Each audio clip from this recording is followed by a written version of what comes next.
Hi అండి, అందరికీ నమస్కారం. ఫస్ట్ టైం నా ఛానల్ ఎవరైనా చూస్తున్నట్టయితే ప్లీజ్ సబ్స్క్రైబ్ చేసేసుకోండి. వీడియోకి అయితే లైక్ చేసేయండి. ఈరోజైతే నేను ఇంట్లో కైమా కర్రీ చేస్తున్నానండి. చాలామంది కైమా అంటారు, కీమా అని కూడా అంటారు. మేమైతే కైమా అనే అంటామండి.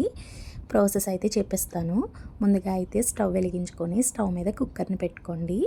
కుక్కర్లో ఆయిల్ వేసుకొని ఆయిల్ హీట్ అయిన తర్వాత ఆనియన్స్ని కట్ చేసుకొని పచ్చిమిర్చిని ఘాట్లు పెట్టుకొని అందులో వేసేసుకోండి.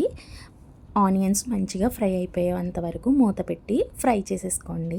కొంతసేపటి తర్వాత మూత తీసి చూస్తే ఆనియన్స్ ఫ్రై అయిపోయి ఉంటాయి. ఇప్పుడు అందులోనే అల్లం వెల్లుల్లి పేస్ట్ వేసుకొని పచ్చివాసన పోయేంత వరకు ఫ్రై చేసేసుకోండి.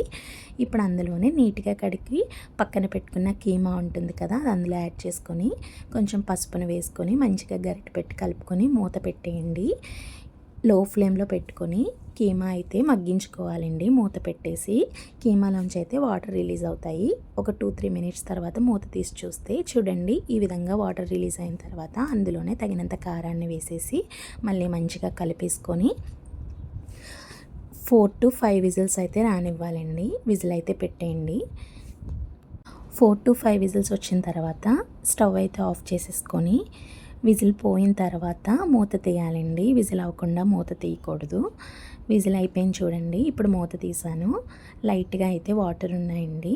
కీమాని అయితే దగ్గరికి ఉడికించుకోవాలి కదా. మళ్ళీ అయితే స్టవ్ వెలిగించి గరం మసాలా అయితే వేసుకొని కీమాని అయితే దగ్గరికి ఉడికించేసాను. లాస్ట్ అండ్ ఫైనల్గా కొత్తిమీర అయితే వేసేసుకున్నాను. టేస్టీ కీమా కర్రీ రెడీ అయిపోతుందండి. ఇంట్లో ఎవరైనా ట్రై చేయకపోతే ట్రై చేసేయండి. మన ఛానల్ సబ్స్క్రైబ్ చేసుకోండి. Bye bye.